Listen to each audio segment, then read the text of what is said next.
When you're fed up with fighting food and your body, join us here. I'm Ali Shapiro, creator of the Truce with Food program and your host for Insatiable, where we explore the hidden aspects of fighting our food, our weight, and our bodies, and dive deep into nutrition science and true whole health. Fair warning, this is not your parents' health care. This is a big rebel yell to those who crave meaning, hunger for truth, and whose lust for life is truly insatiable. Believe me, freedom awaits. Welcome back, insatiable listeners. Welcome to Season 2, Episode 1, where we're going to talk about the missing key to sustainable food changes with my client, Jess Ivins.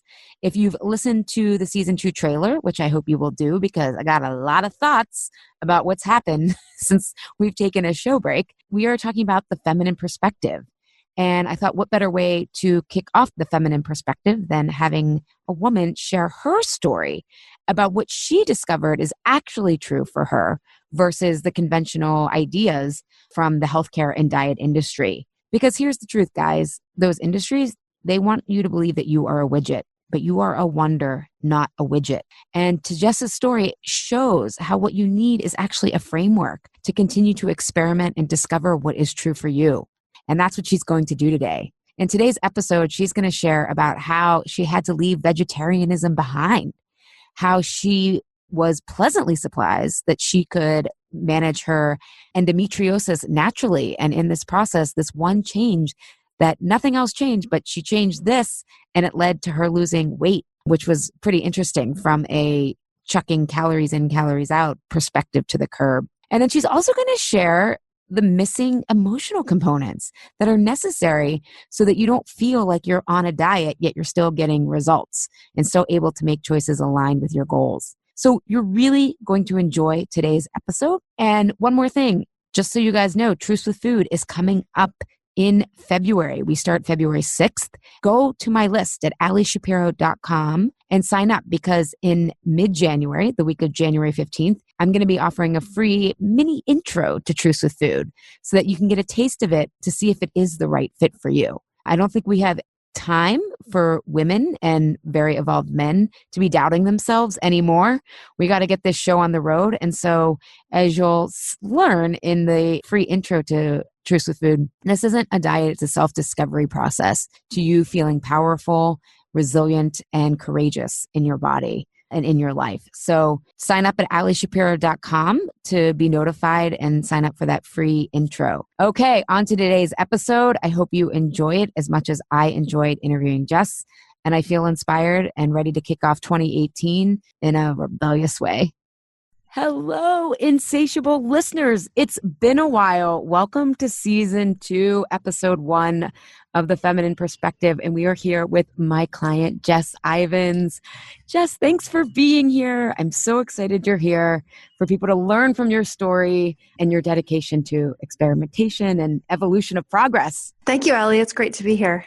So, a couple years ago, we started working together, and I'd love for you to share what questions did you have at the time when we started to work together? Sure. So when we started to work together, I was pretty much exhausted. I was at the end of my rope because I had been for maybe 8 years or so trying really hard to lose weight, to be healthy, and to do all the things you're supposed to do, in quotes.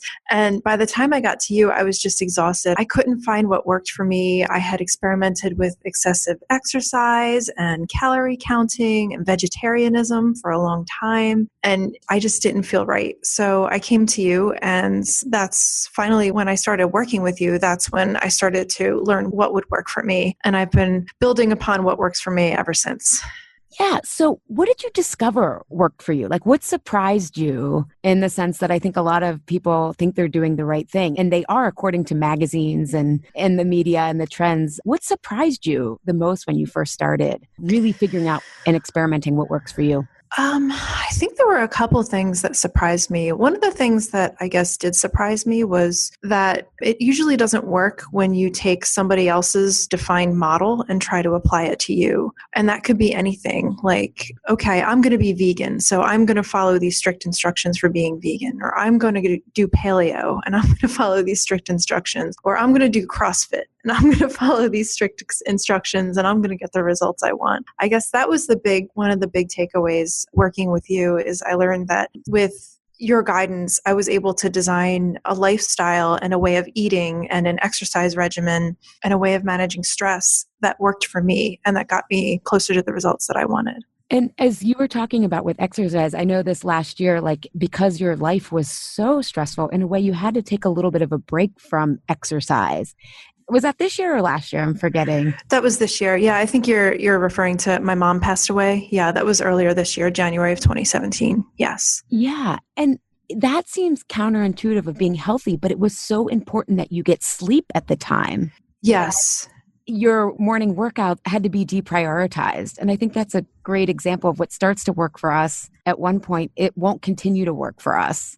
Yeah, you're right. So I really had to adapt at that time. Last year, 2016, I had finally transitioned to becoming a morning workout person, right? And I remember you had helped me with that. And I was so excited. And because I'm not a morning person in general, but I got myself into the habit of working out in the mornings. And I did it for pretty much all of 2016. I think I had actually started it in 2015. And I was going to the gym really regularly, taking good care of myself. It felt great. And then at the end of 2016, early 2017, my mom had a massive stroke and she actually died at the end of January in 2017. And during that time, and even after she passed away, my sleep was so disrupted. So I have insomnia. I still struggle with it. Sometimes it's really bad. Other times it's not. It comes and goes. And I was having so much trouble sleeping through a lot of this year as I was grieving the loss of my mother that I couldn't have it both ways. I couldn't get all the sleep I needed and go to the gym in the morning. I couldn't get enough sleep at night to be rested enough to exercise. And I really struggled with it and I was really angry about it.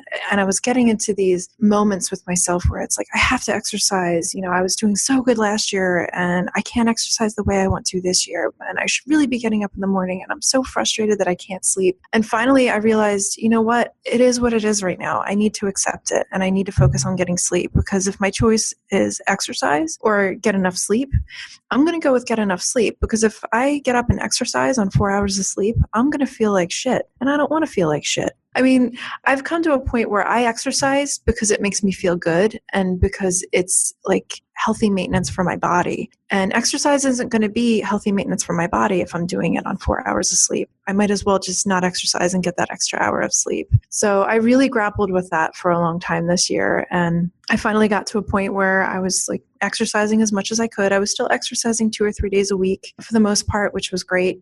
And the past few months, actually, because of some of the work that I've done working through my grief, my sleep has gotten better and I'm starting to get back into that routine of working out 4 or 5 days a week, getting up in the mornings before work and while having enough sleep, exercising, going to work and feeling great. Because I really love doing that. I really love starting my day with exercise. It just makes me feel so good. I feel like I've earned the day and I have more energy during the day. But I had to be ready. I had to be at a point in my grief where I was actually ready to do that. And it was okay to do that. And I had to come to terms with, okay, this grief is going to take time and my life isn't going to look the way that I want it to right now. And that's okay. I need to just work through my grief and focus on sleep. I think that's such a beautiful example of the importance of context when we're getting recommendations, right? I think we sometimes think like, well, can I sustain doing that? But the paradox of, quote, lasting results is you have to be able to adapt to what happens. And you knew your body well enough and to know that, hey, exercise is actually going to backfire if I'm not sleeping. And what I love about it is you didn't panic and now you're starting to see, oh, hey, I'm coming back around to my new normal because I took the time to deal with my grief and be with it, not try to ignore it and outrun it by pretending things were normal, but actually sinking into it and being with it. And now you're coming out like, hey, I'm getting back to morning exercise. And I think what's important for people to realize is you're like, I was still exercising a couple days a week. I just couldn't go full throttle. And that was the healthy thing. Yes, exactly. Yeah, it's very true. I eventually learned that what I really needed was to just take the energy I had and put it into focusing on my grief. Yeah, that's just such an important point for people to realize that context is everything. We get these kind of generic recommendations of like, eat this, not that, exercise 5 days a week. And when the reality is it's going to change and be dynamic. And having a framework to know what works for you, which is what we do in Truths with Food, is so important. So I want to circle back to the food too, because you said something interesting about really being dedicated to being vegetarian. And I know that really understanding your blood sugar was a game changer for you. So what did you learn about your blood sugar in your body in terms of quote unquote diet? I mean, as like a noun, not a verb.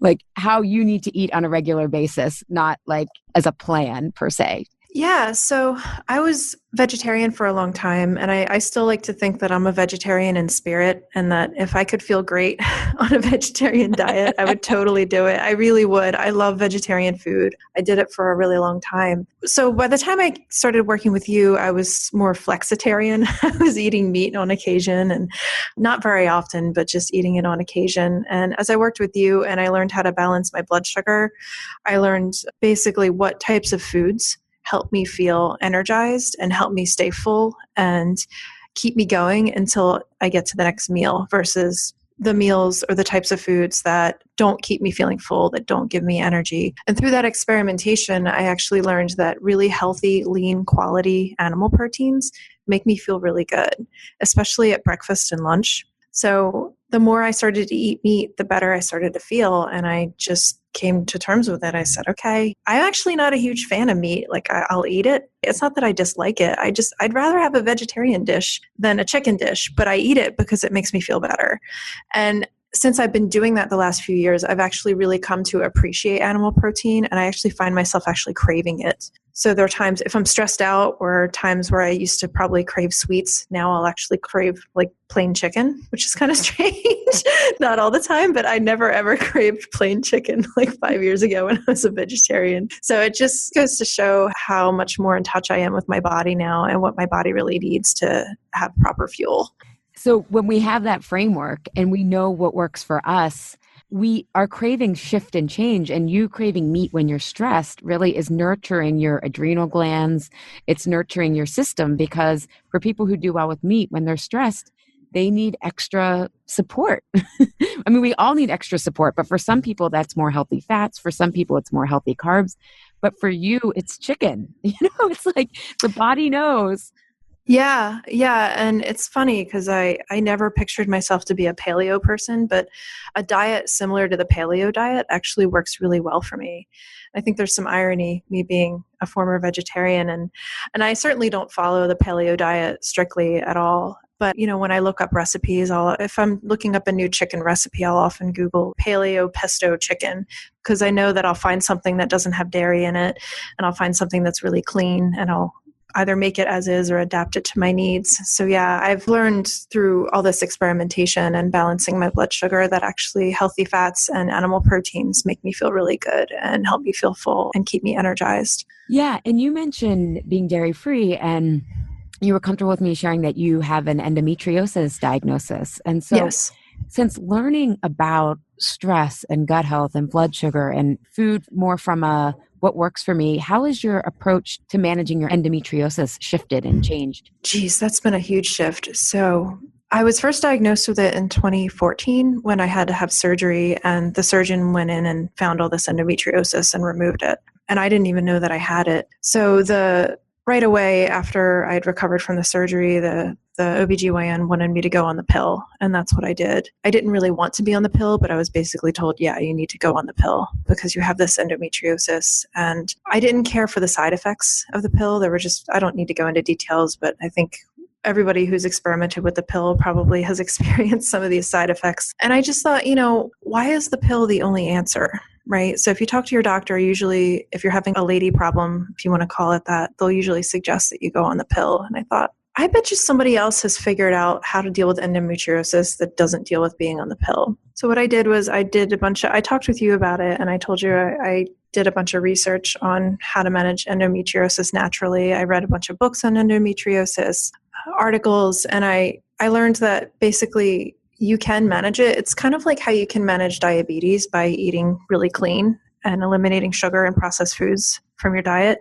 You can do the same thing with things like endometriosis, because when you eat really clean, your hormones stay in better balance. Because when you eat sugar and lots of processed food, it disrupts your hormones. And then when your hormones get out of balance, it has a negative effect on your endometriosis. But if you eat really clean, meaning you eliminate most processed foods, you eliminate things like dairy, it actually helps keep your hormones in balance, and it helps suppress or reduce the endometriosis. So that's the approach that I decided to take. And I actually took myself off the pill. And I've been much happier since I've gone off the pill. I don't get as much acne anymore. I lost like 8 pounds in a couple months after going up, just from going off the pill. And I was already eating clean and being really healthy. I didn't modify anything else other than going off the pill, and I dropped weight. And I feel great. My periods are really regular. They're not painful. It's really nice. And I should add, though, if there's anybody else out there with endometriosis, it can be a very painful condition. I'm fortunate in that I have what's called silent endometriosis, that where I have it, but it doesn't cause me a lot of pain. So a lot of women have pain, like constant pain with their endometriosis, and I don't. And the blessing with that is that I'm not in a lot of pain. What makes it hard is that when I modify my diet and eat really clean, I have to pay really close attention to my body to see whether or not what I'm doing is working, because I wasn't in pain. So I've read case studies about women who started eating clean and they had less pain and whatnot. So I can't use pain as a metric. I need to use something else. So that's why I pay really close attention to things like acne or things like how regular I am. And it's just going off the pill and taking this approach, I feel like has just put me really in touch with my body, even more so, because I really have to pay attention to the nuances to know whether or not what I'm doing is working. I love that you know what symptoms like mean you're getting better, right? Because when you read these inserts of side effects or you should experience this, it's like no one has a bell curve health experience, right? Like every time we come to, even some people can have the same diagnosis, but different things are going to work, and it's going to pain or not pain, acne or not. And right. I just think you mentioning hormones, for people listening, getting your hormones balanced, which is what blood sugar really helps to do, is such a crux of so many things. And you can control that. I mean, again, maybe not totally with natural methods, but you have a lot more power than you think you do. And I think just the point you brought up, even about weight loss as a side effect. I mean, I always see weight loss as a side effect of our body getting healthier. And you were doing everything right. And to lose 8 pounds because you've now balanced your hormones naturally. I mean, I think that's really important for people to hear. Yeah, I agree. Yeah. Learning to balance my blood sugar was a huge game changer.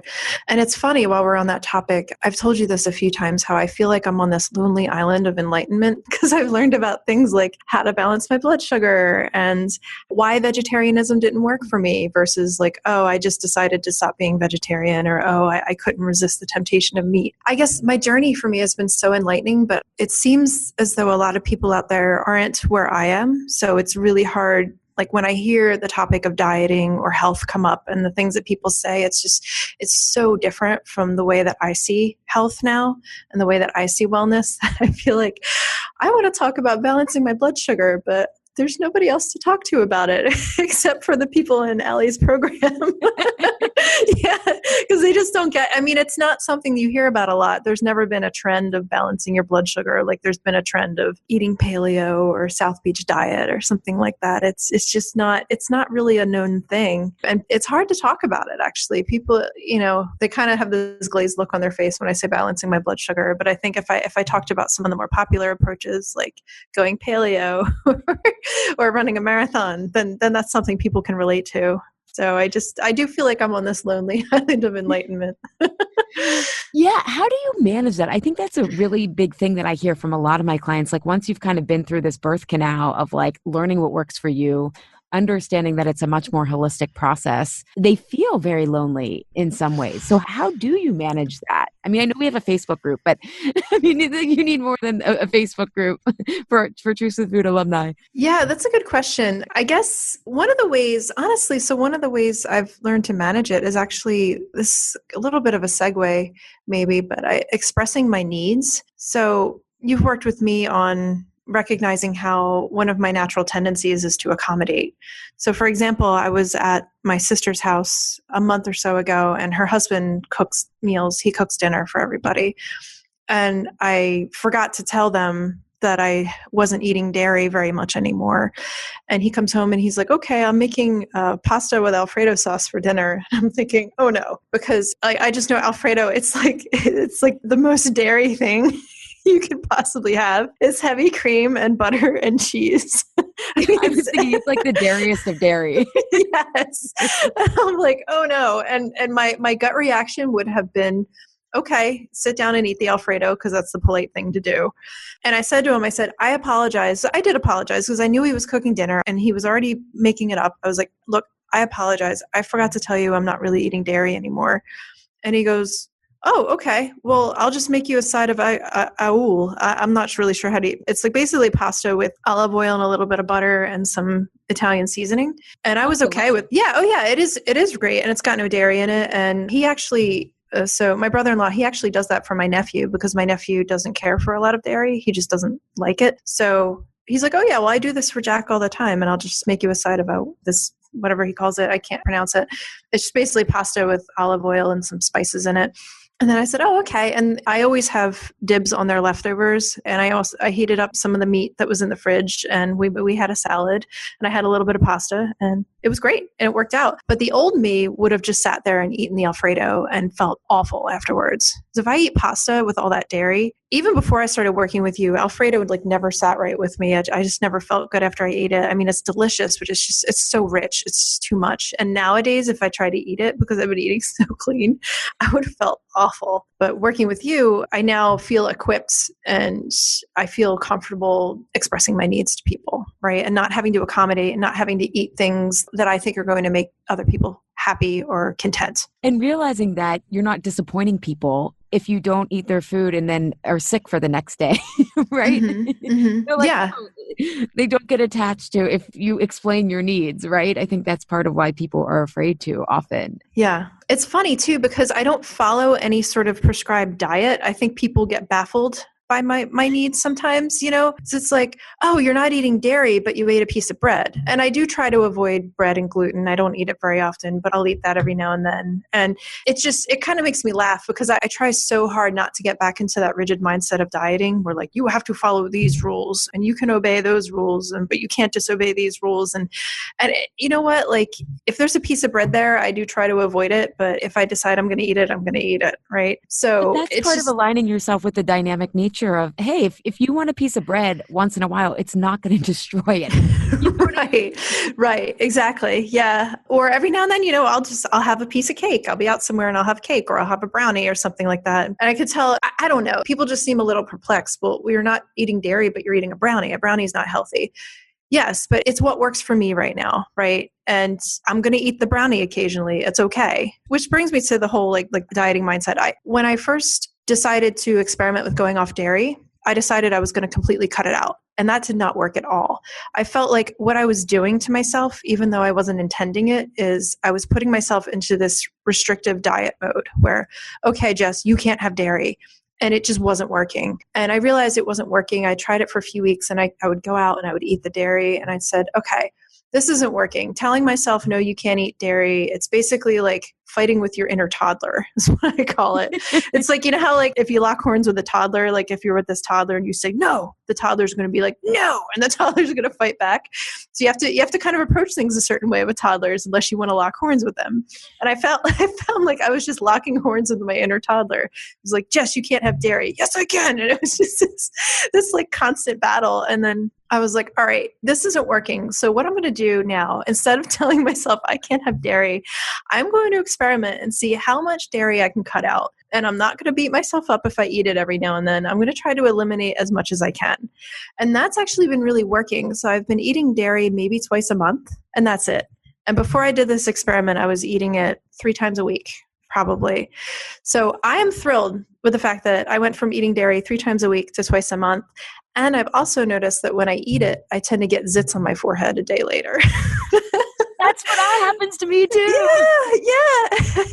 Like a day or two later, I see all these tiny little zits like all over my forehead. And I'm like, oh my goodness, wow. Like this has got to be from the dairy because I know where I'm at in my cycle. I know it's not my cycle. I just, wow. And I was never able to see the way that dairy was affecting my skin until I basically eliminated it like twice a month, maybe 3 times a month. And now when I eat it, sometimes a day or two later, I have zits all over my head. Yeah, I'm always like, I'm willing to take the hit sometimes. That's what I said. Yeah. I had something that was like so delicious. It had like a bunch of cheese on it. And I'm like, all right, the zits are probably coming in a day and a half. And sure enough. Yeah. But to me, that's such a healthier way of approaching things, because I think one of the things in talking about not having our needs met, not even knowing our needs, it causes a lot of stress. And because we can't officially measure stress with the blood test, or it doesn't have a hunger signal or something, we kind of know that stress impacts our health, but we kind of discard it at the same time because it's just, I don't know, it's this thing that's hard to grasp. And so if you can have this attitude of, look, sometimes I'm going to have a piece of bread, sometimes I'm not, but you trust yourself that one piece of bread or one piece of cheese or it's worth the dairy hit isn't going to lead into this downward spiral. There's so much freedom in that. Yes. And that's the beauty of it. Like, I've figured out how not to get into that spiral. I just remember, a lot of people are scared, like, well, if I eat that cookie, I'm going to eat 20 cookies, right? Or even 5 cookies. I can't just have one cookie because it opens the floodgates, right? And for the most part, with some rare exceptions, I've found that with all the work that I've done, I don't get caught up in that spiral. And even if I have more than one cookie, a couple cookies, the next day or at the next meal, I know how to recalibrate and I know how to eat healthy to get my blood sugar more grounded so that I don't have more cravings. I know how to recover from it. And I know that now if I have one cookie or a couple cookies or whatever it is, I'm not going to get sucked into this downward spiral. And now I've just lost everything and I might as well eat junk food for the next 6 months. Like, I'm so out of that. Thank goodness. And I feel like I have the tools now to deal with it. So yeah, the downward spiral is not something I dread anymore for the most part. I think sometimes experimentation takes a little bit more time on the front end, but on the back end, that it develops trust. Like, I can trust my body to let me know. I can trust myself. And so the long-term benefits of having the trust, of knowing and being in tune with your body, far outweigh a little bit of the delayed quick fix reaction you get from like, oh, I'm on a plan, right? Like that, because they feel safe. Like, oh, this is working, versus the experimental route. It takes faith, and I know Ali says it's different, or I know that this has worked for other people. It still takes faith and trusting and betting on yourself. And what you're describing is not getting in that spiral. Half the time we get in the spiral because we're worn out worrying about the spiral. Right? Yeah. So one of the things that I've just loved seeing us working together on and off over the years is how much you continue to surprise yourself, because you do have the tools to understand your needs. And, I'm thinking about this year, you've had a lot of loss this year, and then you went to a funeral. When was that funeral? I think it was June or July. July. And normally at places like that, people kind of give themselves quote unquote permission. It's like, well, it's a sad occasion. It's this, you had to travel for it. You live a very high intensity life. And you were like, oh my God, I didn't even quote unquote like eat poorly there, because you have so many like kamikaze with knowing how your needs and what you need. So can you talk about that? How like you keep surprising yourself? Yeah, so that was my great aunt's funeral, and she was in her 90s and she passed away. And I live in Tennessee, so I flew up to New Jersey to attend the funeral. It was a really nice service. And then we had a really long luncheon at an Italian restaurant, and this is in southern New Jersey, where all the Italian restaurants are just amazing with great food. And I told myself before we went to the restaurant, like, look, my goal is to eat clean, and not because I want to restrict myself and try to fight the urge to eat Italian. Like, I want to feel good while I'm there. If I eat a bunch of junky food or drink, there was an open bar. It was daytime, but there was open bar. You could go up and get wine or beer or whatever you wanted. And I just knew, like, if I ate crappy, then I would feel crappy. And I just wanted to have a nice day. And I wanted to really connect with my family members and remember my great aunt's life rather than eat a bunch of junk. So it was interesting. A couple things happened where I remember somebody said to me, they were going up to the bar and they said, do you want a drink? I said, oh, no, thanks. I have water. They're like, you sure? It's free. And I'm thinking, well, like my family. Yeah, because it was open bar. And I'm thinking, well, if I day drink, I know now if I drink during the day, I feel like crap. And I'm just thinking to myself, well, why would I want to feel like crap, even if it's for free? There's actually a cost. Right. Yeah. I mean, it's not going to cost me any money, but I'll feel great. I know if I had a glass of wine, I'd feel great for 20 minutes and then I'd feel tired and cranky.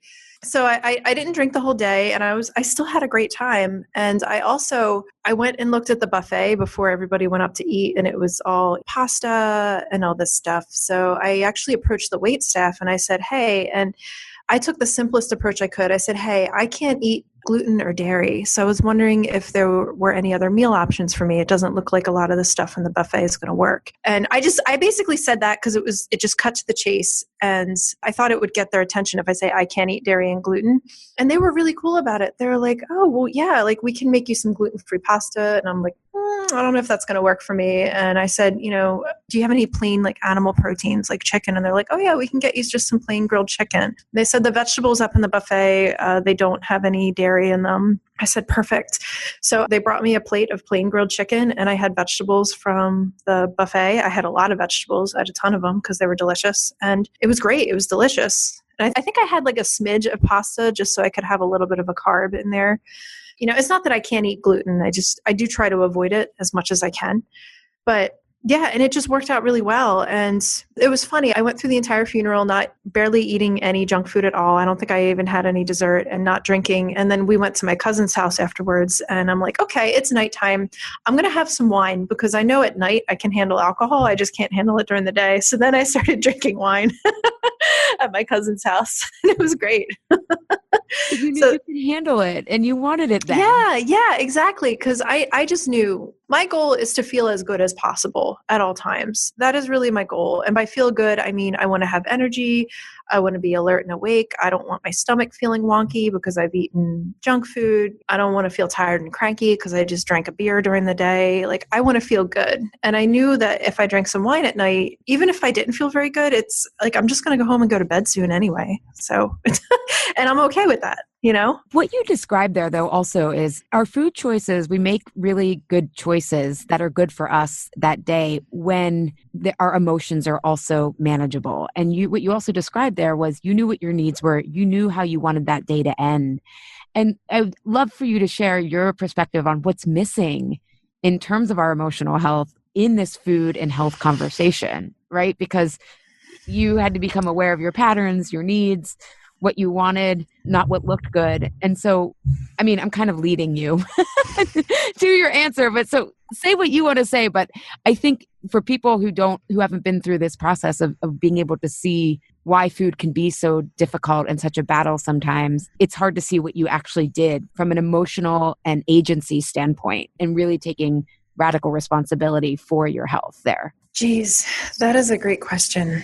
I would say, until I worked with you, I didn't really know how to sit back and explore why I would go for food in certain situations, or why I would eat junk food even though I didn't really want it, but I did want it. And why was this happening? And I think it's a very personal thing. I think our brains are all wired into specific patterns, and that's part of being human. And I think that the patterns become unrecognizable. And until you have the tools to recognize them and see them for what they are, like, you can't really work on changing them. And I don't think there's any kind of diet out there that's going to do that for you. I don't think there's any kind of exercise regimen out there that's going to do that for you. I think it's all a very personal case-by-case basis. And as far as I know, you're the only person who's giving people the tools to identify these things. Maybe there are some other Ali Shapiros out there doing the same work. I don't know. I haven't come across any. But yeah, I think that's my big takeaway. And since I've started working with you, I've never ever, when dieting or health comes up, I've never ever heard anybody talk about doing that. Because I think people have compartmentalized our emotional health as separate from our physical health, which is what we normally think of as diet and exercise, right? But because you know your blood sugar so well, that like your blood sugar influences how emotionally resilient you feel for the day. And then how emotionally resilient you feel determines if you're going to sabotage your blood sugar or not, right? Yeah, it really does. And yeah, it's just a lot to think about. Just, wheels turning in the head. Well, and one of the things about knowing these patterns and these tools, it does make us more emotionally resilient as we get more of what we need. And I wanted to talk about, you wrote this amazing article that I shared on my Facebook page, and so many people loved it, and it will be in the show notes of this episode. but about how you were fat shamed by your neighbor. And there two things. First, I love that you didn't even mention your weight, because the comments on your page were like, if you're fat, what's the rest of us, right? But you didn't put that in because it doesn't matter what people's body is. It's just inappropriate. But what I loved, and what I don't know if I would have been able to do, but you were able to do, was see it for the power grab that it was, that it actually wasn't about you. And that takes incredible emotional awareness and distance. And so can you talk about that experience a little bit and how that made you stronger and more empowered rather than diving into Ben and Jerry's? Yeah, I would say I'm in my mid-30s and I've been put down about my body almost my entire life. And for the first time last year, I successfully stood up to a bully who decided he was going to put me down about my body. And I stood my ground, and I did it in a diplomatic and respectful and firm way. And I actually got him to apologize to me. And that's the first time I've ever been able to stand up to somebody for body shaming me with such grace and such diplomacy and getting an apology for it. So it was a long time coming. And I was really proud of myself for the way I handled it. And I had told my friends and family about it, and they were proud of me for the way that I had handled it. And so I wrote a blog post about it, and people really appreciated it. And I think it was interesting. I shared the blog post, and the point that I was trying to make in the post is don't body shame people. Like, it's inappropriate. Somebody's appearance is not an open target for you to hit when that person pisses you off or when that person threatens you. Like, just don't go there, right? Don't body shame. It's not okay. And that was the point of the piece. But what people told me they really took away from the piece was, wow, you stood up to him with such dignity. You inspire me to stand up to people who hurt me with dignity. So it was really interesting to see the takeaways that people had from that piece. That's what I was so impressed by, because when you're sitting there being, this is kind of a tangent, it wasn't about me, but I came down my apartment building the other day and this woman was berating these delivery people, like over something. And it was so alarming to me. And I stood there because she was starting to make up lies about them. And I was like, I'm just here as a witness. Like, do you guys need my name? And I tried to tell her, like, ma'am, I think we all want you to get your Pottery Barn stuff. It was over Pottery Barn delivery. We all want to get your stuff delivered. I think they're trying to help you out. And she kept saying this guy was attacking her. Meanwhile, he was just being like super polite. And I just wanted to be there as a witness and all that stuff. But I walked away and I started crying because I just couldn't believe someone would talk to another human being like she was talking to these people. And I was like, oh, I wish I could have gone back and said something else and made it better. And for you to be able to, in that moment when it was directed at you, right? I mean, I was like crying when it was directed at delivery people. It wasn't myself. And with your body, something that you had such a history around being like, you could have easily just closed down or not stood up for yourself because it had to do with the dog and your allergies to dogs. But that's what I was just so impressed with. I was like, wow, she was so diplomatic. And if we could all be that diplomatic, the fact that he apologized, you gave him the space not to be judged, but to really reflect and see what he did so that he could come to that conclusion on his own, which is just, you have to read the piece. Check it out at alishapiro.com/podcast, or it's on Medium under Jessica Ivins, but it's such a great piece. Thank you. I want everyone to read it. And yes, the message is the fact that we think we can comment on other people's bodies. Why is that normal? I don't understand. I don't either. And thankfully we're getting closer to it no longer being acceptable, thankfully, but we still got work to do. Yes. Oh my God. Yes. Yes. Yeah. So here we are, and you are dedicated to continuously tweaking and whatnot.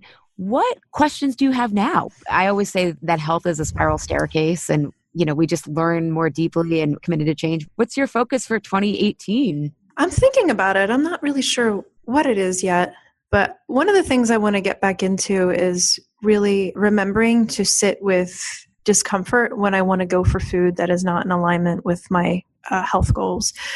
And the tools that you've given me have allowed me to do that. And when I was in the Truce with Food program and the program was still active, it was very top of mind. And now that I'm out of the program, it's still on my mind, but not as top of mind. So I want to play around with, how do I explore? So the other night I was doing things in my apartment and I just opened up a thing of peanut butter and had a little bit of peanut butter as a snack. Like I buy this organic, unsweetened, unsalted peanut butter. It's basically just peanuts, like pureed into a butter, right? And I had some of that for a snack, and then I put it away, just like half a tablespoon maybe. And then I thought, why did I just do that? I'm not really hungry, but I really wanted that peanut butter. And from working with me, you know that chocolate and peanut butter is like my favorite thing ever. Mine too.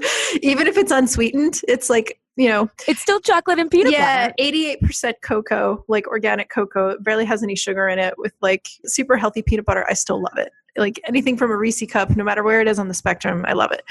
So peanut butter is like my thing. And I thought, well, why did I eat that peanut butter? I mean, I do that quite a lot at night. I just go in and I eat some peanut butter. I'm like, so why am I doing this? And it just becomes habit, right? So after dinner, I go in and I eat some peanut butter and I don't really sit with it and explore, okay, what's going on here? Why do I want this peanut butter? What's going on here? Am I bored? Did I not eat enough fat at dinner? Because peanut butter is a fat, right? So I try to eat healthy fats with dinner. Maybe I need to eat more fat with dinner. So things like that, I really want to explore. I also want to explore this year, just with everything going on with my mom, I couldn't really focus on my exercise, just with the insomnia and not being able to work out as much, but explore pushing myself to try new exercises, which is something I wanted to do this year, but maybe I'll focus on that next year. So I have an exercise regimen that works for me, but maybe there are other things that I can do, and trying to find something that, one of my beefs with exercise and gyms and trainers and stuff is that you go to these classes or you work with these trainers and they're like, all right, I'm going to hold you accountable and you're going to do 50 burpees and blah, blah, blah, blah. And it's like that, like I'm not in it to like push the boundaries of my body and like no pain, no gain kind of like, that's not me. But I do want to push myself a little bit further. And I find that it can be hard to find that middle ground. It's like somebody who's willing to work with you on that. Like, I want my body to be healthy. I want to feel good. I don't want to be able to brag that I can do 50 burpees. Like, I don't care how many burpees I can do. That's not why I'm taking care of myself, So it's more like finding avenues for exercise that I enjoy that are going to push me, but not push me too hard. I think that question is part of this bigger question of you feel like you're on this island, right? Yes. Because I'm the same way with trainers. Like, I don't want someone who's going to like want to make me vomit. Like, that means I've gone too far, right?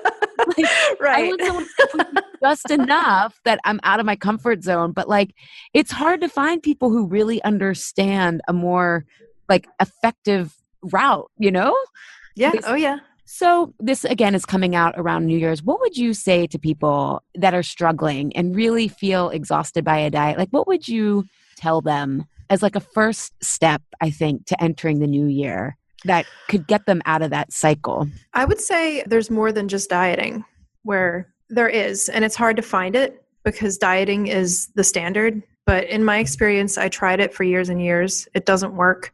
I've been that person who lost 40 pounds counting calories and eating 1,400 calories a day and running 5 miles a day. And that's a great way to lose 40 pounds.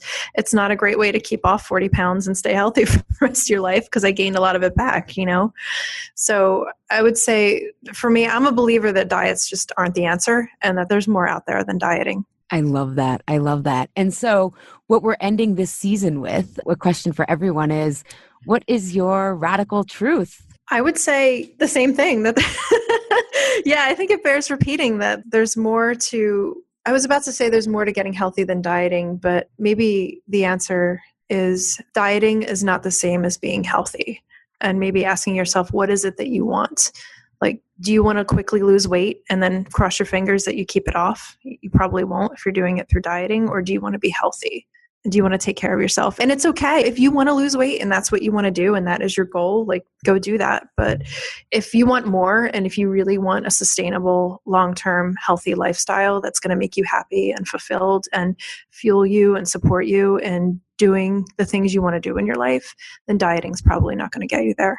I love that, unlinking diet with healthy. Yes. That's a really strong, I think saying that so clearly, I just kind of was like, oh, well, yeah, like diets aren't healthy.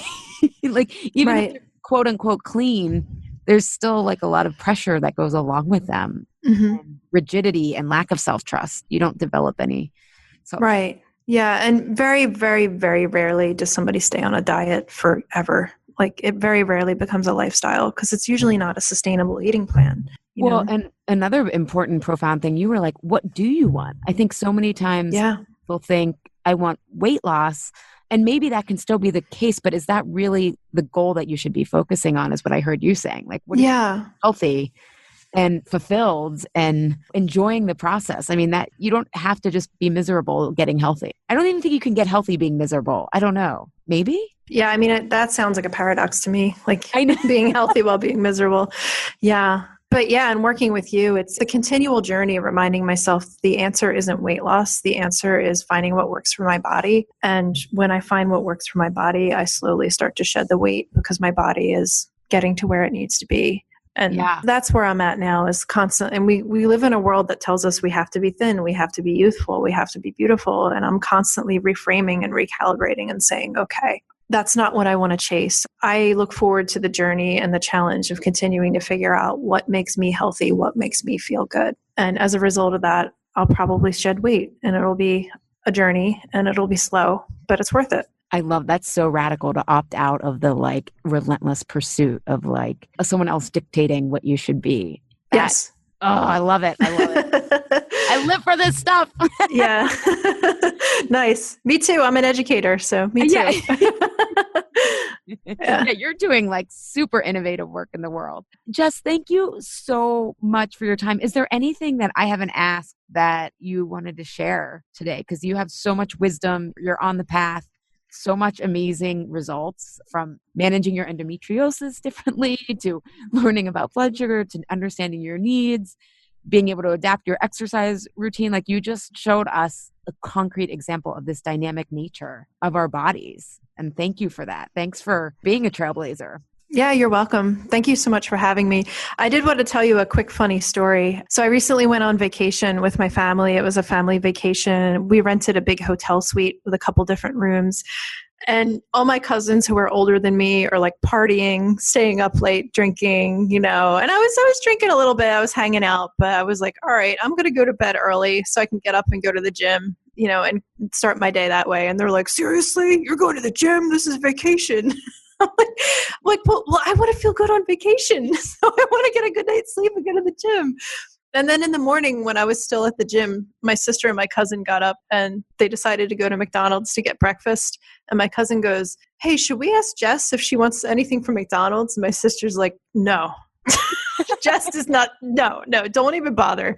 Jess will find vegetables. And sure enough, after the gym, I got showered and then I went down to the hotel restaurant, and I asked the chef. It was like a buffet. They had eggs and stuff, so I got eggs, and I asked the chef to saute me some vegetables, and he did.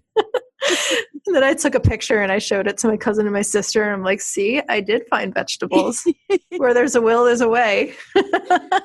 See, that just, it aligns with your exploratory nature to like, I can do this. Yeah. And it's not like, and it wasn't a matter of, no, I can't stay up late and drink because I have to go to the gym. It was like, no, I want a good night's sleep and I want to go to the gym and I want to start my morning off right so I can hang out with my family tomorrow. And that's where I am. And it's interesting. Like, I'm at the point now where like I enjoy being on vacation and exercising and eating clean. Like, that's actually a vacation to me.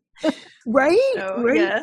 Mm-hmm. Well, part of that too is because I think a lot of people go crazy on vacation because they feel so restricted in their everyday life, right? So if you don't feel that restriction, you don't feel the need to then go to the other extreme, right? Mm-hmm. I love that though. And again, another great point about how you can ask the chef, right? A big part of this is just learning to ask for what we need. Yes, that's another thing. I never would have asked the chef before I worked with you.